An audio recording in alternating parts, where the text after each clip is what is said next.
मैं सुमन आप सभी का स्वागत करती हूँ मेरे चैनल पर। आज हम करेंगे शीतोष्णकटिबंधीय जो चक्रवात है उसके प्रमुख क्षेत्र और उसके टाइप्स। ठीक है, जो चक्रवात है वो हमने देख लिया, चक्रवात की विशेषताएं हम पढ़ चुके हैं। अगर आपने मेरा वो वीडियो नहीं देखा है तो उसको एक बार देख लीजिए। ठीक है, ये हमारा नेक्स्ट पार्ट है। ठीक है, इसमें हम शीतोष्णकटिबंधीय जो शीतोष्णकटिबंधीय चक्रवात है उसकी विशेषताएं हम कर चुके हैं।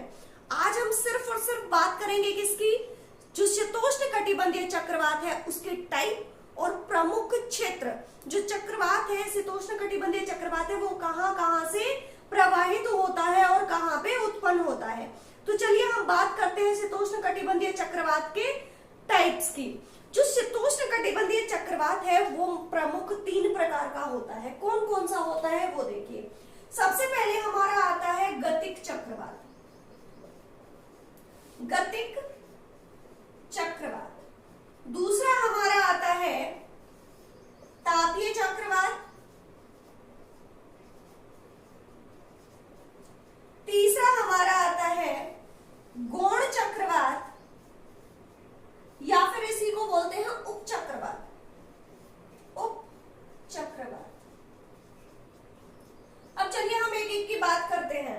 सबसे पहले हम देखते हैं गतिक चक्रवात क्या होता है। देखिए, जो मुख्यतः जो शीतोष्णकटिबंधीय जो चक्रवात है वो यही होता है हमारा गतिक चक्रवात। अब इसको गतिक नाम क्यों दिया, क्योंकि यहाँ पे 2 विभिन्न प्रकार की जो वायु राशियां होती है। कौन कौन सी, एक तो गर्म होगी, हमने लास्ट वीडियो में बात की थी ना, एक गर्म वायु राशि आती है और एक ठंडी वायु राशि आती है। ठीक है, तो ये जो 2 वायु राशियां हैं जब ये एक दूसरे से वाताग्र के सहारे मिलती हैं तो उसको बोलते हैं गतिक चक्रवात। ठीक है, हमने लास्ट वीडियो में भी हमने बात की थी, अब भी मैं बात कर रही हूँ। जो हमारी ठंडी वायु राशि है, ध्रुव है, ध्रुव पे ठंडी वायु राशि है, ठंडी वायु राशि यहाँ से प्रवाहित होती है। ठीक है, पूर्वा पवनों के रूप में। और जब ये पवनी प्रवाहित होती है और हमारे यहाँ से उष्ण आर्द्र उष्ण सागरीय जो वायु राशि है जब वो वाताग्र के सहारे एक दूसरे से मिलती है तब इस चक्रवात का निर्माण होता है। ठीक है ना, तो कौन से चक्रवात का, गतिक चक्रवात का। अब ये जो चक्रवात है ये अत्यधिक स्थायी होते हैं और विस्तृत क्षेत्र पर फैल जाते हैं। ठीक है, इसके बाद हम बात करते हैं तापीय चक्रवात। अब तापीय चक्रवात क्या होता है, देखिए 2 प्रकार की स्थिति हमारी बनती है, एक गर्मी की ऋतु में और एक सर्दियों में। ठीक है, गर्मियों में क्या होगा, ये हमारा क्या है महासागर और ये हमारा है महाद्वीप। ठीक है, ये महासागरीय भाग और ये महाद्वीपीय भाग। अब देखिए जब गर्मियां होती है तो महाद्वीप जो है वो बहुत ज्यादा क्या होंगे, गर्म हो जाएंगे। गर्म होने से क्या होगा, हमारा तापमान बढ़ जाएगा और तापमान बढ़ने से जो हमारा एयर प्रेशर है वो क्या होगा, लो हो जाएगा। ठीक है ना, हमारा जो प्रेशर है, जो हवा का जो प्रेशर है, वायुदाब है, यहाँ पे क्या होगा, लो होगा। ठीक है, जबकि जो महासागर है, महासागरों में तापमान कम होगा। यहाँ पे तापमान जो है वो कम होगा तो प्रेशर क्या होगा, ज्यादा होगा। हमारा जो वायुदाब है वो क्या होगा, ज्यादा होगा ना। देखिए हमारा जो तापमान है और जो वायुदाब है इनका एकदम से अपोजिट रिलेशन होता है, विपरीत जो संबंध है वो होता है। अगर प्रेशर बढ़ा तो तापमान घटेगा, अगर प्रेशर घटा तो तापमान बढ़ेगा, है ना। अपोजिट इनका रिलेशन होता है। अगर आप लोगों से पूछ लिया जाए तापमान और वायुदाब में जो रिलेशन है वो कैसा होगा, तो होगा हमारा विपरीत रिलेशन। ठीक है ना, अपोजिट रिलेशन होगा।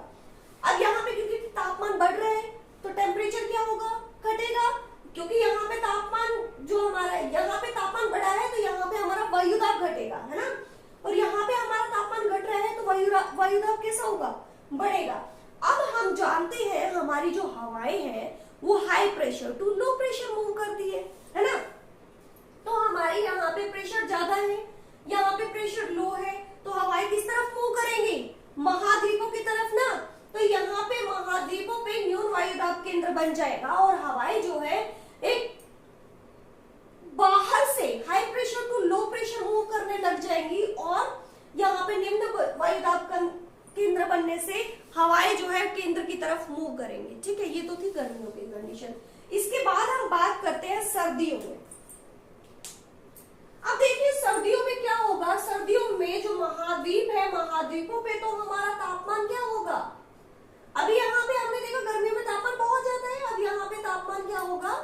कम होगा, ठीक है। यहाँ पे तापमान कैसा होगा, कम होगा। जब यहाँ पे तापमान कम है तो प्रेशर क्या होगा, ज्यादा होगा। मैंने अभी बताया अपोजिट रिलेशन होगा। और यहाँ पे क्या होगा, यहाँ पे तापमान हमारा ज्यादा होगा, क्योंकि क्या है, महाद्वीप बहुत देर से गर्म और बहुत देर से ठंडे हो जाते हैं, ठंडे होते हैं, ठीक है ना। तो यहाँ पे जो प्रेशर है वो क्या होगा, कम होगा। अब वही आपका जो मैंने अभी बताया, प्रेशर, जो हमारी हवाएं हैं high pressure to low pressure move करेंगी, तो हवाएं कहाँ से चलने लग जाएगी, महाद्वीपों से कहाँ चलेंगी, महासागरों की तरफ। जो हमारे महासागरों में जितने भी हमारे द्वीप हैं उनपे ये चक्रवात की स्थितियां बन जाएंगी, ठीक है। ये तो था हमारा तापीय चक्रवात, ठीक है। इसके बाद हम बात करते हैं गौण चक्रवात या फिर उप चक्रवात। अब ये गौण चक्रवात या उप चक्रवात क्यों नाम दिया, जब ये चक्रवात है कौन सा, उप चक्रवात या गौण चक्रवात, ठीक है। ये हमारा जो मेन जो चक्रवात है जब वो चला जाता है उसके बाद उत्पन्न होता है, जब ठंडी वायु राशि गर्म किसी क्षेत्र से या गर्म सागरों से प्रवाहित होती है तो इस प्रकार के चक्रवात का निर्माण होता है, इसीलिए इसको बोला गौण चक्रवात, ठीक है। क्योंकि जो मेन जो हमारा चक्रवात है जब वो प्रवाहित हो चुका होता है उसके बाद ये चक्रवात उत्पन्न होता है। ये थे हमारे शीतोष्ण कटिबंधीय जो चक्रवात है उसके प्रकार, ठीक है। अब हम बात करते हैं जो हमारे चक्रवात है, चक्रवात के प्रमुख क्षेत्र कि जो हमारा शीतोष्ण कटिबंधीय जो चक्रवात है इसके प्रमुख क्षेत्र कौन कौन से हैं। सबसे पहले देखिए हमारा जो ये चक्रवात है वो 35 से 65 डिग्री अक्षांशों के बीच में प्रवाहित होता है, ठीक है। अब देखिए जो सबसे पहले हम बात करते हैं यूएसए में प्रमुख 4 क्षेत्र हैं जहां पे शीतोष्ण कटिबंधीय जो चक्रवात है वो आते हैं। तो वो 4 क्षेत्र हमारे कौन से हैं। सबसे पहले आता है हमारा सियरा निवेदा क्षेत्र, सियरा निवेदा जो पर्वत है वहां पे, ठीक है, सियरा निवेदा पर्वत। दूसरा हमारा आता है वृहद झील क्षेत्र, वृहद झील क्षेत्र। तीसरा हमारा आता है रॉकी का पूर्वी भाग, रॉकी पर्वत श्रेणी हमारी है उत्तरी अमेरिका में, तो उसका जो पूर्वी भाग है वहां पे रॉकी का पूर्वी भाग। चौथा हमारा आता है कोलोराडो, कोलोराडो क्षेत्र, ठीक है। अब ये देखिए ये कहाँ कहाँ होते हैं, हमारा जो हमारे ये 4 प्रमुख क्षेत्र है ये यूएसए में कहाँ कहाँ है वो देखिए हम सबसे पहले बात करते हैं सियरा निवेदा। सियरा निवेदा क्षेत्र हमारा ये है, यहाँ पे जो ये है शीतोष्ण कटिबंधीय जो चक्रवात है वो यहाँ पे आते हैं, ठीक है। इसके बाद हमारा दूसरा आता है वृहद झील क्षेत्र। ये हमारा प्रमुख वृहद झील क्षेत्र है यूएसए का, जहां पे हमारी 5 प्रमुख जो झीलें हैं कौन कौन सी, सुपीरियर लेक, ठीक है, इरी, मिशिगन, हुरी, ओंटारियो, ठीक है। ये प्रमुख हमारे जो 5 प्रमुख झील क्षेत्र है यहाँ पे कहा यूएसए में, ठीक है, जिसमें जो हमारी सुपीरियर लेक है जो मीठे पानी की सबसे बड़ी लेक है, ठीक है। तो यहाँ पे हमारा आता है शीतोष्ण कटिबंधीय चक्रवात। इसके बाद आता है हमारा कोलोराडो क्षेत्र यहाँ पे, ठीक है। कोलोराडो जो क्षेत्र है यहाँ पे इस क्षेत्र शीतोष्ण कटिबंधीय जो चक्रवात है इसको कोलोराडो लो कहा जाता है, ठीक है। ये आप लोग ध्यान रखोगे। इसके बाद देखिए रॉकी का पूर्वी भाग, ये हमारे यहाँ पे जो रॉकीज पर्वत श्रेणी है, रॉकीज पर्वत श्रेणी का जो पूर्वी भाग है, ठीक है, यहाँ पूर्वी भाग में ये जो रॉकीज पर्वत क्षेत्र है इसके पूर्वी भाग में शीतोष्ण कटिबंधीय चक्रवात को एल्बर्टो लो कहते हैं। ये तो थी हमारी यूएसए के जो हमारे विशेषता जो क्षेत्र है उनकी, जहां पे शीतोष्ण कटिबंधीय चक्रवात उत्पन्न होते हैं। अब देखिए मैंने बात की थी 35 से 65 डिग्री जो अक्षांश है जिसमें हमारे देखिए कौन कौन से क्षेत्र आते हैं। सबसे पहले देखिए हमारा जो चक्रवात है वो हमारा एशिया का जो क्षेत्र है यहाँ पे उत्पन्न होते हुए और जो हमारा यूएसए है, यूएसए के तटीय भागों को प्रभावित करता है। एशिया में तो उत्पन्न हुआ और जो हमारा अमेरिका है, अमेरिका के जो ये पश्चिमी जो भाग है, जो तटीय क्षेत्र है, इस भाग को जो हमारा यूएसए के पश्चिमी भाग को प्रभावित जो हमारा महासागर है, महासागर के पूर्वी तटीय भाग को भी प्रभावित करते हैं। ठीक है, तो यहाँ से ये जो चक्रवात है कुछ इस प्रकार से प्रवाहित होते हैं। इस प्रकार से प्रवाहित होते हुए कैलिफोर्निया को प्रभावित करते हैं, कैलिफोर्निया क्षेत्र है, और यहाँ से चलते हुए उत्तर पूर्वी मार्ग का गमन करते हुए हमारी जो रॉकीज पर्वत श्रेणी है इसके पूर्वी भाग में जाकर, ठीक है ना, पूर्वी भाग मैंने अभी बताया, तो जो पूर्वी भाग है, पूर्वी इस भाग में जाकर ये समाप्त हो जाते हैं। ये तो थी हमारी कौन सी, एशिया में जब उत्पन्न होते हैं। ठीक है, एशिया में उत्पन्न होंगे तो यहाँ पे एशिया के उत्तरी पूर्वी मार्ग का गमन करते हुए कहाँ पे, जो हमारा यूएसए के पश्चिमी तट को प्रभावित करते हुए रॉकी के पूर्वी भाग पर जाकर समाप्त हो जाते हैं। इसके बाद देखिए हमारा जो यहाँ पे इस क्षेत्र से मैक्सिको की खाड़ी से भी कुछ जो हमारा शीतोष्ण कटिबंधीय चक्रवात है वो उत्पन्न होते हैं और उत्तर पूर्वी मार्ग का गमन करते हुए एलुशियन जो द्वीप है यहाँ पर जाकर समाप्त होते हैं। इस क्षेत्र को जाकर वो प्रभावित करते हैं। ठीक है, अब देखिए यहां से, क्योंकि मैंने क्या आप लोगों को बताया था ना, यहाँ पे पछुआ पवनें प्रवाहित होती है, तो पछुआ पवनों के प्रभाव से भी चलते हुए कुछ यहाँ पे हमारी जो गल्फ स्ट्रीम जो धारा है, गल्फ स्ट्रीम धारा के साथ साथ भी ये चलते हैं। ठीक है ना, अब यहाँ पे जो हमारा यूएसए है, यूएसए का जो पूर्वी क्षेत्र है यहाँ पे उत्पन्न होकर गल्फ स्ट्रीम के मार्ग का अनुसरण करते हुए यूरोप का जो क्षेत्र है, यूरोप के क्षेत्र को प्रभावित करते हैं।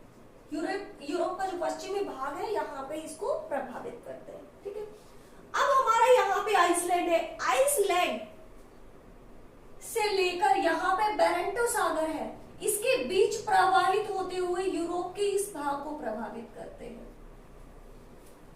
ठीक है, अब ये तो थे हमारे प्रमुख क्षेत्र, मैंने बात की थी, एक तो सियरा नेवादा, वृहद झील क्षेत्र, कोलोराडो और प्राटी का पूर्वी भाग। दूसरा मैंने बात की एशिया में उत्पन्न होकर, यहाँ एशिया के जो हमारे जो पूर्वी भाग है यहाँ पे उत्पन्न होकर किसको प्रभावित कर रहे हैं, जो हमारा अमेरिका है, अमेरिका के पश्चिमी तट को प्रभावित कर रहे हैं और कैलिफोर्निया के तट को। ठीक है ना, एलुशियन द्वीप जो हमारे यहाँ है इसको भी प्रभावित करते हुए रॉकी के पूर्वी भाग में जाकर समाप्त हो जाते हैं। ठीक, इसके बाद दूसरा हमने बात की मैक्सिको की खाड़ी से कहा जाते हैं, आइसलैंड के सागर है, आइसलैंड जो हमारा द्वीप है, आइसलैंड द्वीप पर इस क्षेत्र को प्रभावित करते हैं।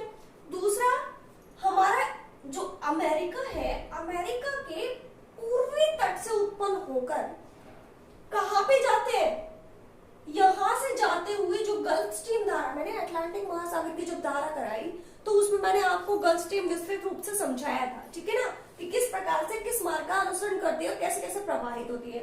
तो ये जो हमारे शीतोष्ण कटिबंधीय चक्रवात है यहाँ से प्रभावित, यहाँ से चलते हुए गल्फ स्ट्रीम धारा का अनुसरण करते हुए उत्तर जो पूर्वी मार्ग है उसका अनुसरण करते हुए यूरोप के इस भाग को प्रभावित करते हैं। ठीक है, अब देखिए यहाँ पे आइसलैंड, ये हमारा आइसलैंड द्वीप है, आइसलैंड द्वीप से बेरेंटो द्वीप, ये बेरेंटो द्वीप है हमारा, इन दो द्वीपों के बीच में प्रभावित होते हुए यूरोप के अधिकतर भाग को प्रभावित करते हैं।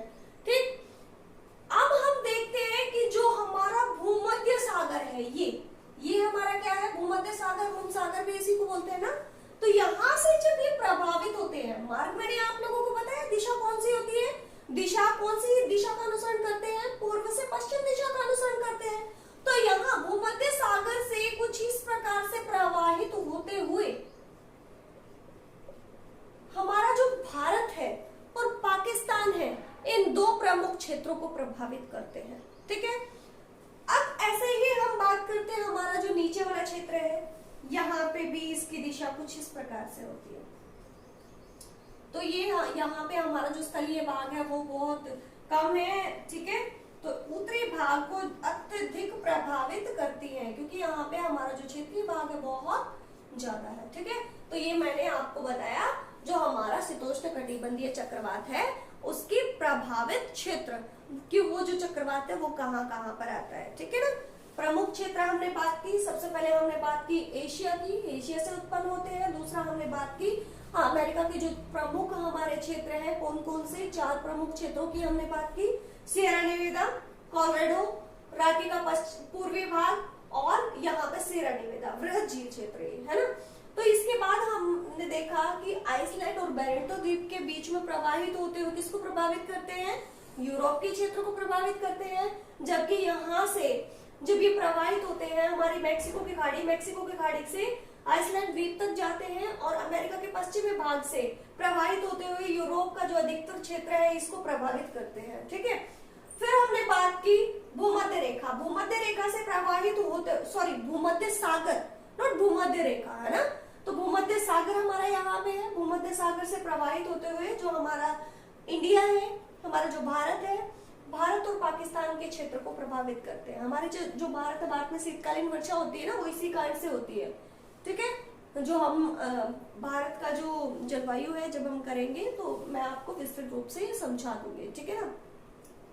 ये था हमारा जो शीतोष्ण कटिबंधीय चक्रवात है, चक्रवात के प्रमुख जो क्षेत्र है वो और इसके टाइप। इसी के साथ जो हमारा चक्रवात है, चक्रवात का शीतोष्ण कटिबंधीय चक्रवात जो है वो कंप्लीट होता है। मैं आशा करती हूँ आप लोगों को ये वीडियो बहुत अच्छा लगेगा। अगर ये वीडियो बहुत अच्छा लगे तो लाइक, शेयर और कमेंट जरूर करिएगा। सब्सक्राइब कर लीजिए मेरे चैनल को ताकि मेरी जो नेक्स्ट जो वीडियो है वो डायरेक्ट आप लोगों तक पहुंच सके। इसी के साथ हमारा ये जो चैप्टर है वो कंप्लीट होता है। Thank you.